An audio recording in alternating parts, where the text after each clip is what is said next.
I've celebrated 58 birthdays in my life, but that particular one still burns in my memory like a scar. The day had started simple enough. My wife baked me a cake, a few neighbors stopped by with their polite, happy birthdays, and I was prepared to quietly enjoy another year of being alive. My expectations weren't high. At my age, you stop caring about balloons and gifts. What matters is respect, maybe a phone call from your children, a reminder that the years you invested into them weren't wasted. That's why, when my son finally called, I picked up with a smile already tugging at my lips. I imagined he'd ask how I was doing, maybe thank me for the support I'd given him over the years.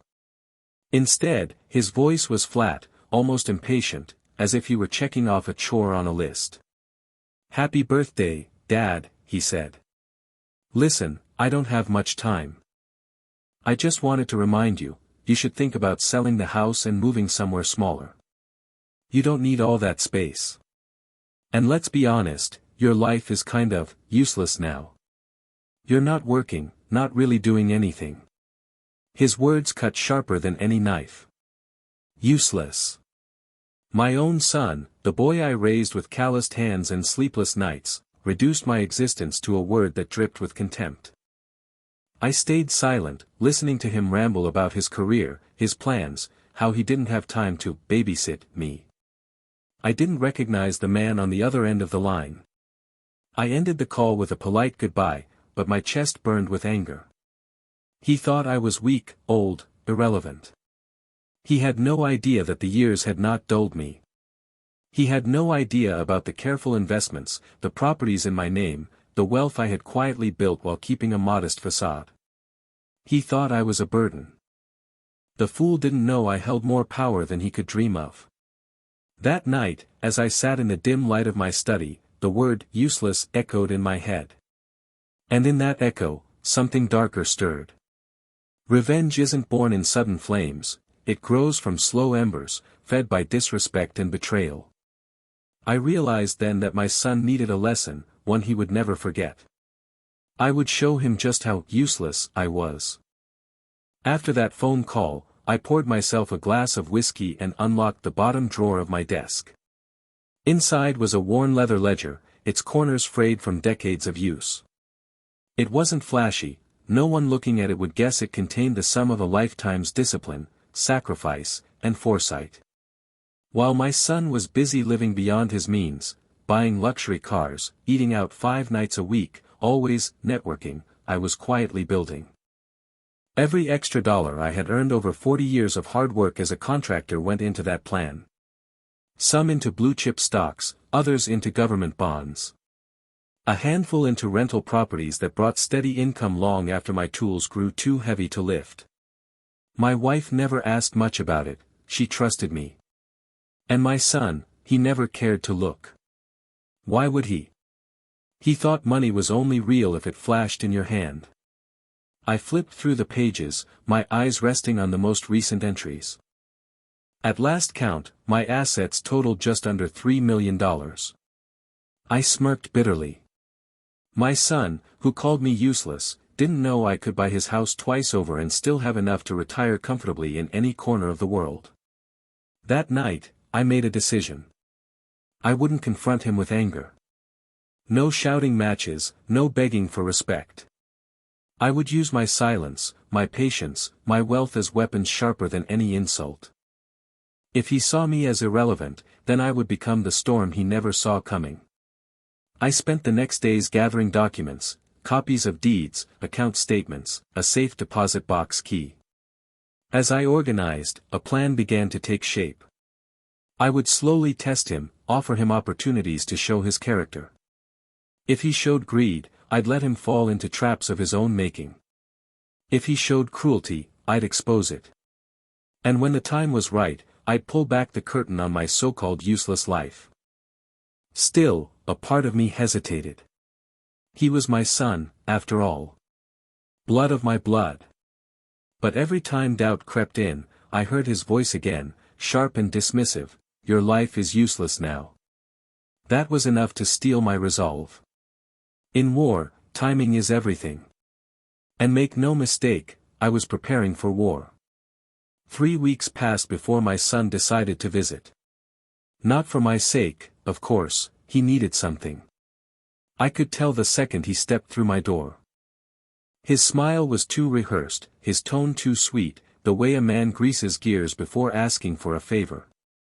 "Dad, how are you holding up?" he asked, patting my shoulder with one hand while his eyes scanned the house. His gaze lingered on the oak cabinets, the polished hardwood floors, the framed photographs that lined the wall. It wasn't nostalgia softening his eyes, it was calculation. I invited him into the living room, and we sat opposite each other, the old coffee table between us. I waited. He cleared his throat. "So, things have been a little tight lately," he began. "You know how it is, Dad. Expenses pile up, and salaries don't stretch the way they used to. I was thinking, maybe you could help out with a little loan. Just until things stabilize." The arrogance in his tone made my stomach turn. He didn't even ask how much I could spare. He assumed I had nothing, assumed I'd hand over whatever crumbs I had left in savings. He expected pity. I leaned back, studying him. His hair was thinning at the temples, and deep lines had formed around his mouth from years of frowning at bills he couldn't pay.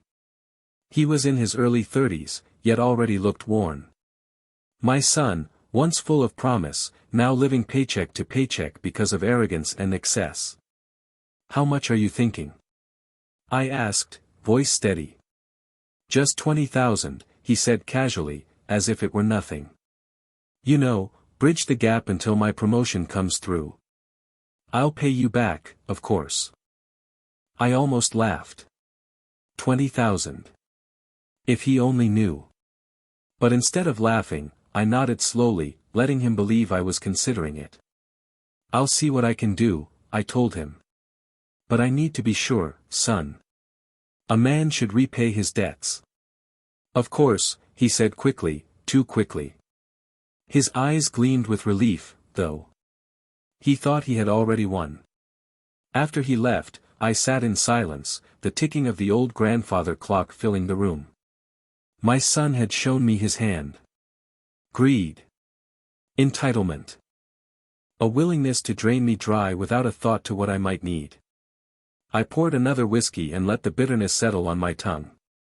He thought he was playing me. He didn't know he had just stepped into my game.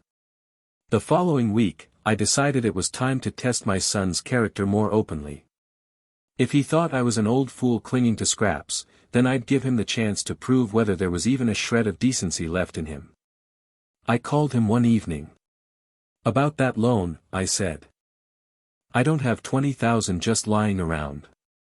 But I might be able to scrape together 5. There was silence on the other end. Then a scoff. 5,000. "Dad, that barely covers a month's rent. What am I supposed to do with that?" I felt my jaw tighten. $5,000 was a fortune when I was his age. It had taken me half a year of overtime shifts to save that much. Yet to him, it was crumbs. "Take it or leave it," I said firmly. "It's what I can manage right now." His tone shifted instantly, bitter and cutting. "You know, this is what I mean. You sit around doing nothing, hoarding what little you have, and for what? You can't take it with you when you die. Maybe if you'd planned better, you wouldn't be so stuck." I ended the call before I said something I couldn't take back. My hands were trembling, not with weakness but with rage. The disrespect in his voice had solidified something inside me. He wasn't just careless, he was cruel. The next morning, I went to the bank and withdrew 5,000 in cash. I placed the bills in an envelope and drove to his house. When he opened the door, he looked surprised. "Didn't think you'd actually come through," he muttered, taking the envelope without even thanking me.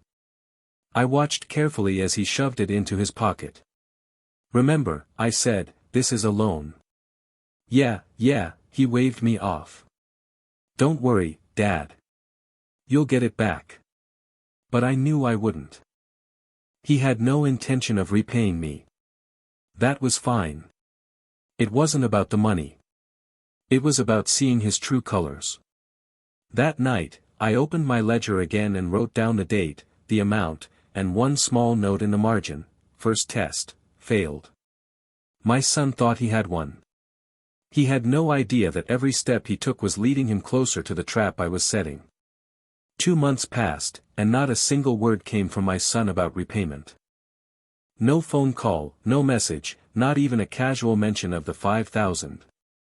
I wasn't surprised. But what happened next cut deeper than I expected. One afternoon, my neighbor Frank stopped me on the street. He looked uncomfortable, scratching the back of his neck. "Hey, I didn't want to bring this up, but, your boy's been talking around town." My stomach tightened. "Talking about what?"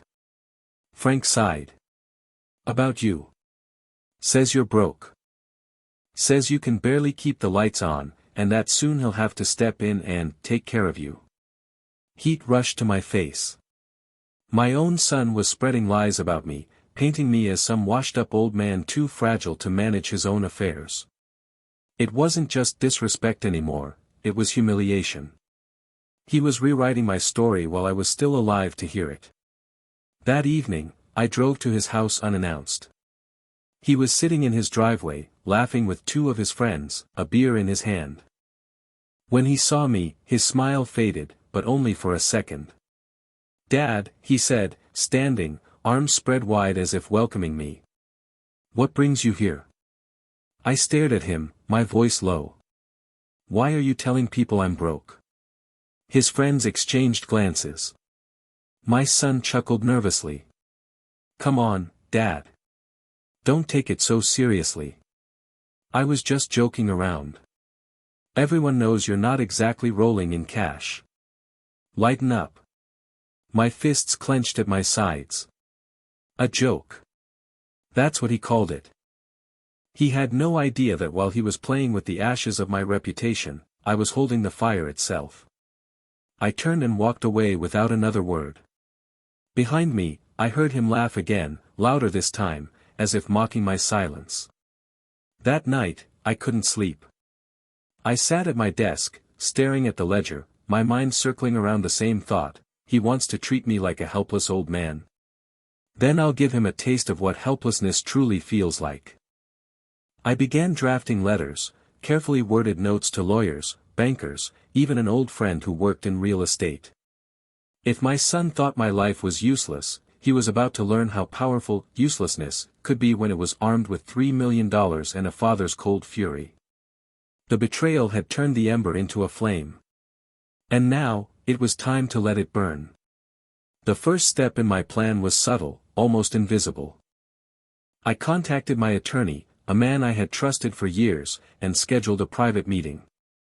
When I sat across from him in his office, the smell of polished wood and old leather surrounding us, I laid everything out on the table, every account, every property, every investment.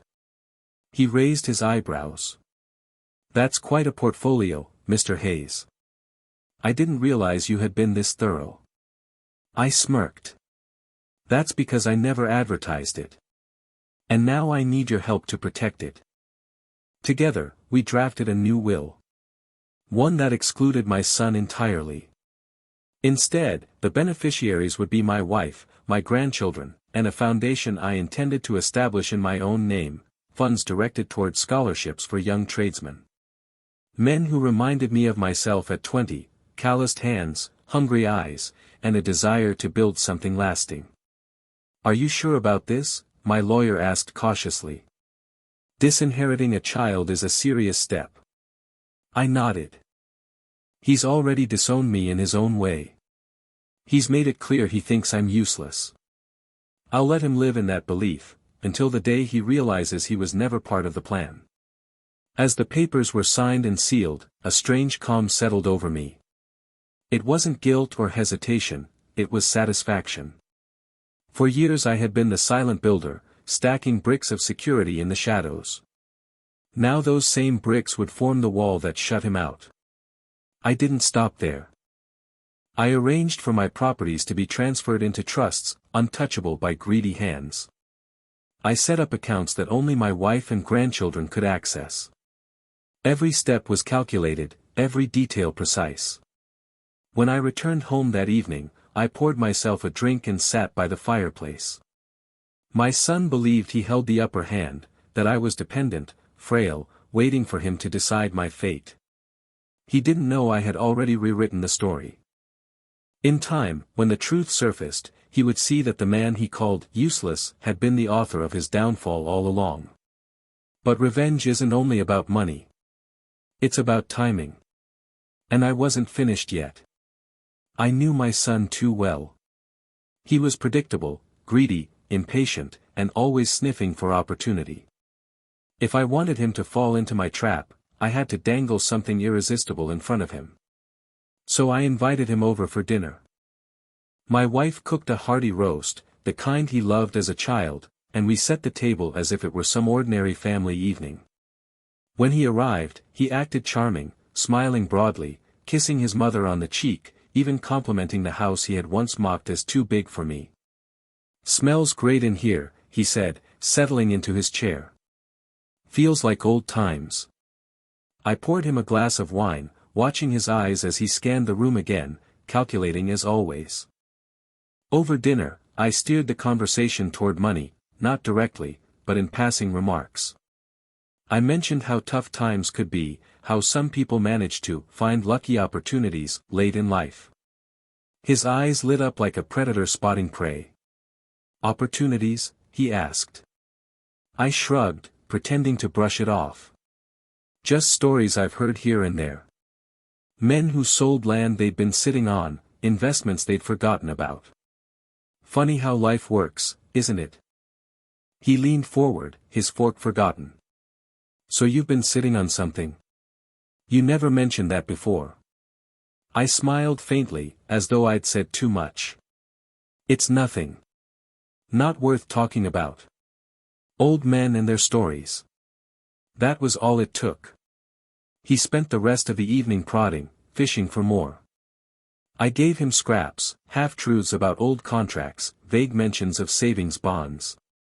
Nothing concrete, but enough to whet his appetite. When he finally left, he shook my hand, gripping it tighter than usual. "Dad, if you ever need help handling, anything complicated, I've got experience. You should let me take some of that weight off your shoulders." I watched him drive away, a satisfied grin creeping onto my face. The bait was set. My son thought he was about to swindle me, to step in as the clever caretaker of my so-called useless life. What he didn't know was that I was about to let him bury himself with his own greed. A week later, my son called me. His tone was casual, but I could hear the eagerness underneath. "Hey, Dad, I've been thinking about what you said the other night. About those investments. Maybe I could take a look at what you've got. Just to make sure everything's safe. Protect you from making any mistakes." Mistakes. That was his word for me. As if I hadn't carried him through college, paid off his first car loan, and kept a roof over his head for 20 years.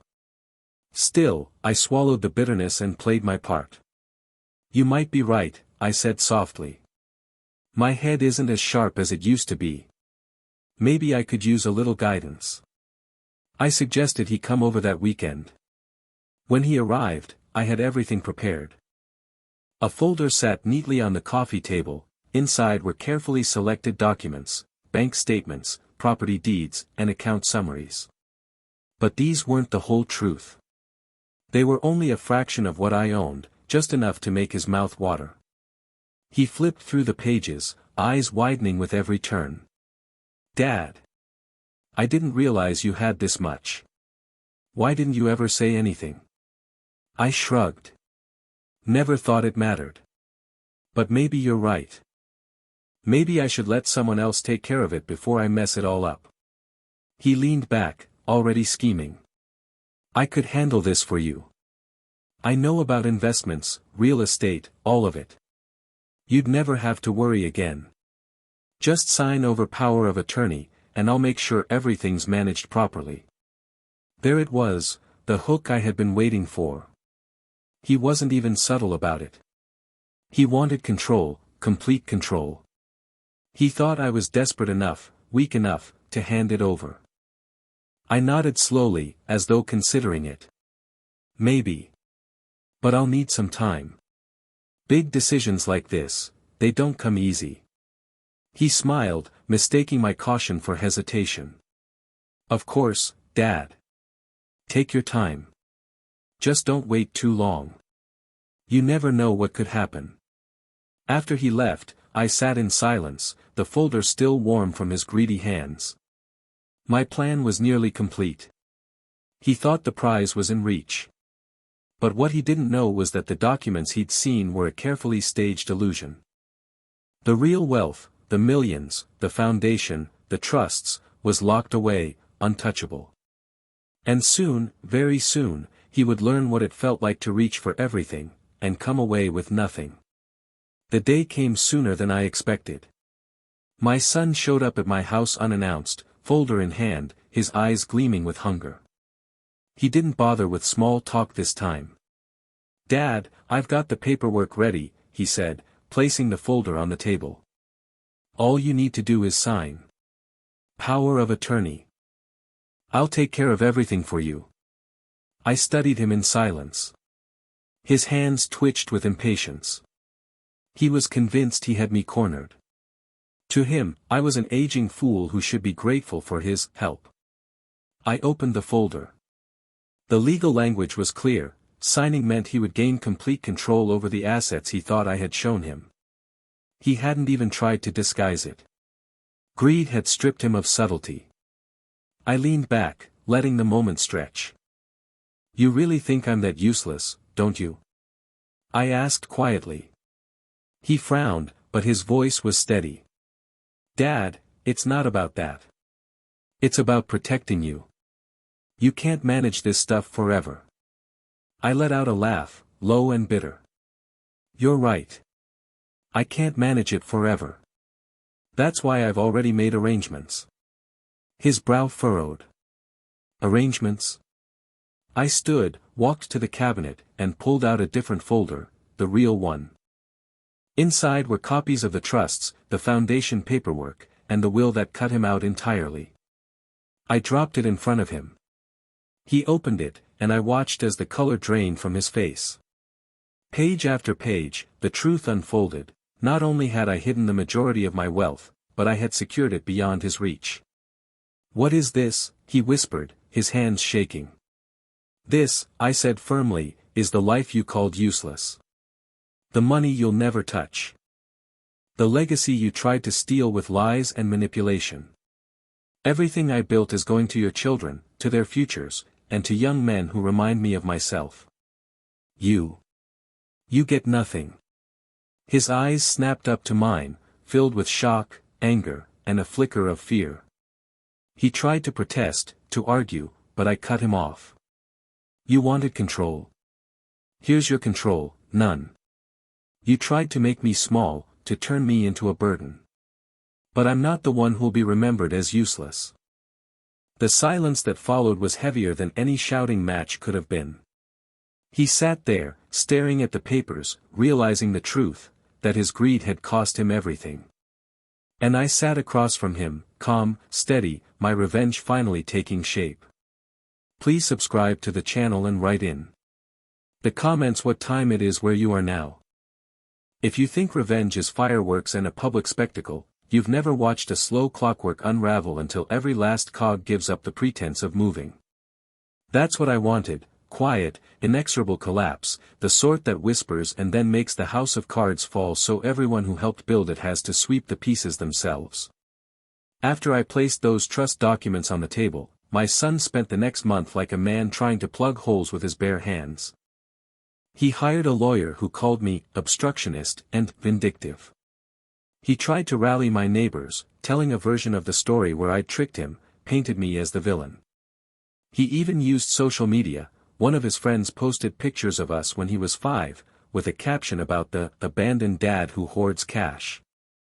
I watched it all with the same steady, weary attention I'd once given to calculating bids and materials lists. It was theater. It was loud.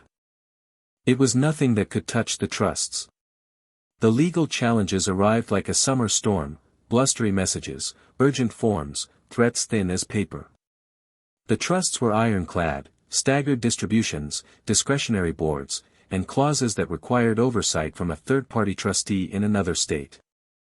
I designed them with the patience of a man who knew how to read mortgages and meetings, every possible crack sealed with a bedrock of paperwork.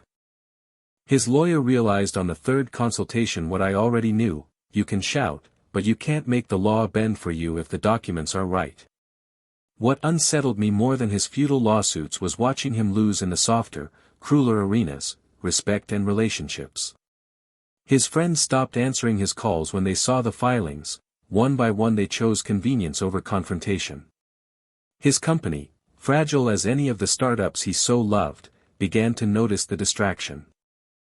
A key investor withdrew after a background check turned up the social media posts and then the civil filings.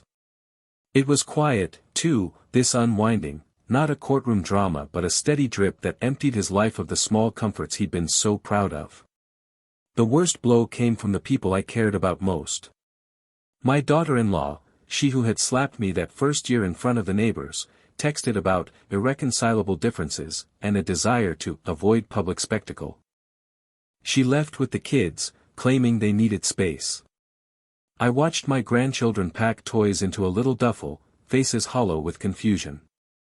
Part of me ached with a raw, animal sorrow. This was not how I wanted to teach them about consequence. But another part, older, harder, felt a grim satisfaction. The man who had dismissed me as useless had prioritized his image over his family in a way that finally showed the cost. There was no gloating from me in public. I spoke quietly to a few people who mattered: the trustee, my lawyer, the principal at the trade school scholarship I'd funded. I made sure that the foundation's first grants were awarded to kids who looked like me at 20, hands scarred, eyes intent. I signed the checks and then sat back in the autumn light that fell over my kitchen table. I was alive, I had power I never flashed, I had used it. When my son called months later, voice stripped of swagger, softer, older by the sound of it, I listened. He tried the usual, "Can we talk?" I made mistakes. There was a tremor in his words, remorse dressed in pragmatism. I could have called him a liar and hung up.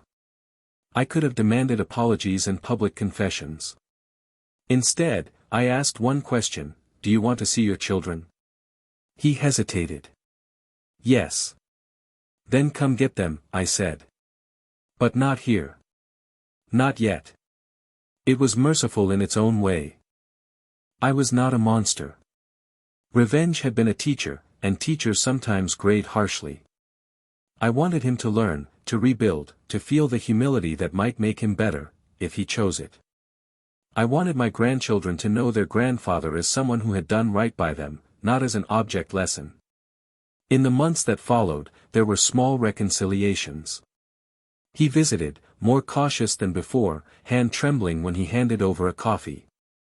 We never fixed everything. Some bridges had burned too long and too hot to be rebuilt quickly. But I watched him carry toys in and teach his son to tie a knot for the first time in the garden shed, and I thought of the tradesmen I'd sponsored, young men earning their own dirt and pride. Those were the returns on my investment. On the day I died, years from that birthday, I hope, my son stood at the back of the chapel, not at the head table. He read a folded note to my wife and the grandchildren, voice-catching. There was no triumphant vindication in his face, only a retreat from the arrogance he'd once worn. People murmured about the irony. A few shook their heads, others nodded slowly, as if learning the rhythm of cause and consequence. Revenge changed nothing and everything. It did not make me young again, nor did it undo the pain of being called useless. But it made a statement: that respect isn't given automatically with age, and legacies are not accidental. I had handed my son a choice, and his choices had consequences. He had the chance to become a different man.